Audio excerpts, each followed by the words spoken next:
Ternyata banyak banget yang belum tahu tools-tools yang akan saya jelaskan di video ini. Padahal tools ini sangat penting sekali karena akan mempercepat dan mempermudah teman-teman ketika mendesain. Buat kalian yang pengguna software CorelDRAW, pastikan nonton video ini sampai selesai. Selamat datang dan selamat belajar kembali di channel YouTube Raden Desain. Belajar desain dengan cepat, mudah, dan menyenangkan. Ada beberapa yang nanya, tools-tools yang ada di sini, icon-iconnya ini fungsinya apa? Ternyata masih banyak yang belum tahu, teman-teman. Padahal ini penting banget teman-teman pahami untuk mempercepat dan mempermudah teman-teman ketika mendesain. Ini shortcut lah ibaratnya, teman-teman. Oke, saya jelaskan satu persatu, teman-teman. Dari yang sebelah kiri, hampir di semua software ya, ada icon-icon seperti ini. Nah, ini untuk membuat dokumen baru, sama seperti teman-teman membuat ngeklik tanda plus ini, sama seperti teman-teman juga membuat mengklik file dan pilih new, atau shortcutnya itu Ctrl+N, Ctrl N di software CorelDRAW. Oke, ini kalau kita klik dokumen baru, semuanya sudah saya jelaskan di video sebelumnya ya tentang cara membuat dokumen baru. Oke, kemudian kita lanjut di sebelahnya ini open. Kalau kursornya teman-teman arahkan ke arah panah ini, teman-teman klik, nah ini akan muncul banyak dokumen-dokumen yang pernah kita buat atau pernah kita desain di software CorelDRAW. Ini saya contohkan ini, saya klik biodata ini.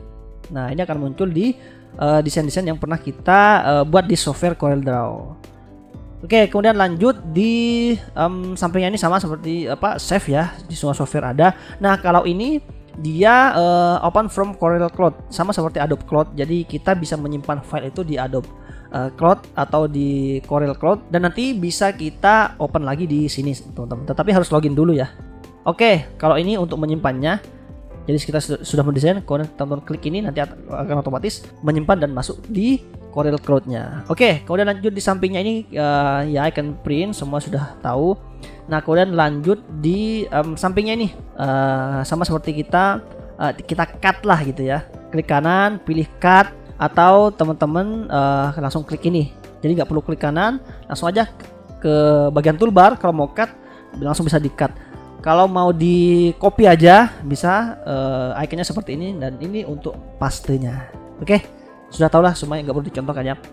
Sebelum lanjut teman-teman, buat kalian yang mau belajar software CorelDRAW, di channel YouTube Raden Desain ini sudah ada 250 lebih video tentang CorelDRAW. Silahkan ditonton, semoga bermanfaat buat kalian ya. Kemudian juga ada Photoshop, ini sudah mulai saya upload video tutorialnya, karena ada Photoshop dan CorelDRAW itu saling berhubungan. Maksudnya banyak banget yang pakai kedua software ini di satu komputernya, karena saling melengkapi, teman-teman. Jangan lupa di subscribe juga dan dinyalakan loncengnya ya. Dan buat kalian yang mau mensupport Raden Desain, bisa kalian menggunakan melalui tombol gabung ini, atau teman-teman bisa mensupport lewat donasi seperti ini. Linknya ada di sini. Oke, semoga bermanfaat. Kita lanjut, karena ini Undo, kemudian ini Redo. Jadi kita mendesain kemudian nggak jadi, bisa klik ini, atau mau mengembalikannya lagi bisa klik yang ini lagi. Oke, itu ya.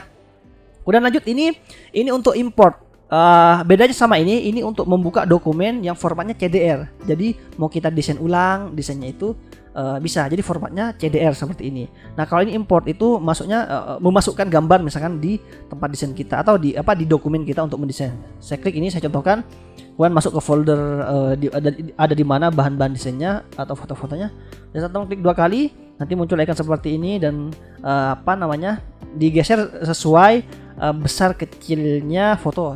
Teman kecil dulu, kemudian muncul fotonya seperti ini, terus teman perbesar lagi juga nggak masalah. Oke, itu ya. Kemudian ini untuk export, sama seperti shortcutnya Ctrl+E, atau teman pilih file kemudian pilih export, itu sama. Nah, iconnya di sini. Oke, ini bisa teman-teman gunakan untuk misalkan gambar ini mau di upload di sosial media, misalkan segini aja. Ya udah, teman-teman pilih export, kemudian silahkan pilih foldernya, klik selected only untuk menyimpan bagian tertentu yang diseleksi aja. Ini nggak ikut, ini nggak ikut, ini nggak ikut. Jadi cuma yang diseleksi ini aja. Itu. Nah, di sampingnya ini ada PDF. Ini PDF ini rekomendasi buat teman-teman yang misalkan mau cetak banner atau X banner misalkan, lebih baik dipakai PDF aja nyimpennya. Karena ini kan nanti formatnya tetap vektor. Jadi misalkan mau diedit ulang di sana dipercetakan, ataupun semua diperbesar suatu saat masih bisa. Karena formatnya PDF, masih PDF. Kalau sudah gambar dan file aslinya sudah nggak ada, susah untuk diperbesar lagi karena bentuknya sudah menjadi bitmap. Oke, itu ya. Kemudian lanjut di sampingnya ini zoom. Misalkan kita sudah ini terlalu jauh, misalkan langsung aja zoomnya di 2 feet, misalkan sudah langsung seperti ini. Jadi ini persentase seberapa zoom dokumen kita.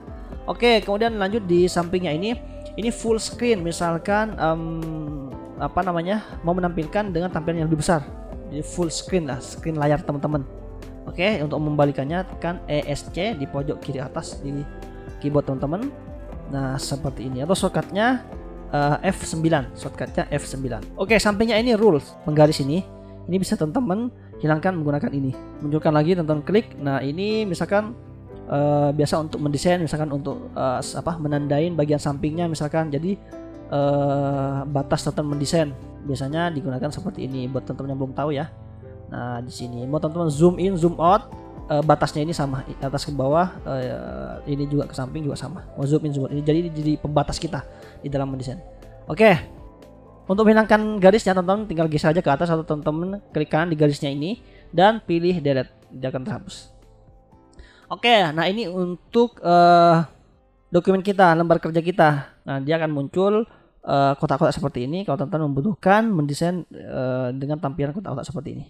Oke, kemudian lanjut ini saya juga agak bingung ini. Perubahannya nggak ada. Ini kan apa namanya, show guideline ya, garisnya, tetapi perubahannya nggak ada. Saya lihat-lihat nggak ada. Kalau yang tampilan seperti ini, yang ini ada garis nih di pinggirnya ini. Ini kan view, kemudian alignment guideline ini diklik. Nah, nanti akan muncul garis-garis seperti ini. Jadi membantu kita untuk menggaris menyesuaikan ini sudah lurus enggak ini dengan ini gitu. Kan ada garis pembantunya itu di sampingnya. Ketika kita geser-geser. Kalau ini saya lupa, coba teman-teman yang paham ini tulis di kolom komentar biar saya juga tahu dan teman-teman yang lain juga bisa tahu juga. Oke, kemudian di sampingnya ini berhubungan dengan snap to ini, dengan menu yang ada di sini. Ini kalau kita nggak aktifkan, ini juga kalau kita klik ini tidak aktif. Nah, ini kalau kita klik sekali lagi, nah ini aktif. Nah, ini fungsinya untuk nih, saya klik di sini ada banyak pilihan, misalkan objek. Ini saya klik. Nah, dia jadi gini teman-teman. Ini kalau saya geser ke ke objek satunya, dia kayak ada magnet tek gitu, ada magnet tek, kemudian muncul tulisan note ini, itu tandanya sudah pas gitu di titiknya. Nah, misalkan tidak kita centang nih, semuanya tidak kita centang, kalau kita geser ya nggak ada perubahan nih, nggak ada perubahan teman-teman. Jadi nggak kelihatan kalau ini sudah nempel di titiknya atau enggak gitu ya. Nah, kemudian di sampingnya ini untuk pengaturannya teman-teman. Jadi banyak bisa kita atur di sini, kayak misalkan tools yang ada nanti kita bisa atur-atur di sini. Nah, untuk penjelasan ini lebih detail lagi karena butuh waktu juga untuk dijelaskan satu nanti di video yang lain ya. Kemudian ini launch ini kalau kita install Corel kan muncul banyak ini teman-teman, banyak 3 aplikasi yang lain. Nah, ini kalau kita ikut di-install kayak Corel Capture, Corel Font, ini juga pernah saya jelaskan video sebelumnya. Corel Photo Pen ini sama seperti ada Photoshop. Nah, kita klik nanti dia juga akan terbuka sendiri.